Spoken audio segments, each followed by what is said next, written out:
Dabir Suhani Suraiya foundation কর্তৃক ঢাকা বিশ্ববিদ্যালয়ের দরিদ্র কিন্তু মেধাবী শিক্ষার্থীদের মাঝে শিক্ষাবৃত্তি প্রদান করা হয়েছে। শিক্ষার্থীদের শিক্ষাবৃত্তির চেক হস্তান্তর অনুষ্ঠানটি আজ ঢাকা বিশ্ববিদ্যালয়ে অনুষ্ঠিত হয়। অনুষ্ঠানে প্রধান অতিথি হিসেবে উপস্থিত থেকে শিক্ষার্থীদের হাতে শিক্ষাবৃত্তির চেক তুলে দেন ঢাকা বিশ্ববিদ্যালয়ের বিজনেস স্টাডিজ অনুষদের ডিন অধ্যাপক ডক্টর মাহমুদ উসমান ইমাম। বিশেষ অতিথি হিসেবে উপস্থিত ছিলেন দবির সুহানী সুরাইয়া ফাউন্ডেশনের সভাপতি এবং বস্ত্র ও আবাসন খাতের স্বনামধন্য প্রতিষ্ঠান সালমা গ্রুপের ব্যবস্থাপনা পরিচালক চৌধুরী মোহাম্মদ হানিফ সোয়েব। এ সময় অধ্যাপক ডক্টর মাহমুদ উসমান ইমাম শিক্ষার্থীদের উদ্দেশ্যে বলেন, দবির সুহানী সুরাইয়া ফাউন্ডেশনের এই উদ্যোগ অত্যন্ত প্রশংসনীয়।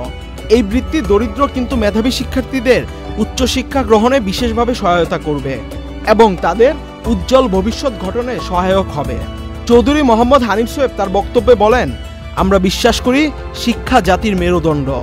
দেশের ভবিষ্যৎ প্রজন্মকে শিক্ষিত করে গড়ে তুলতে পারলে দেশ দ্রুত এগিয়ে যাবে। দবির সুহানী সুরাইয়া ফাউন্ডেশন সবসময় শিক্ষার প্রসারে কাজ করতে প্রতিশ্রুতিবদ্ধ।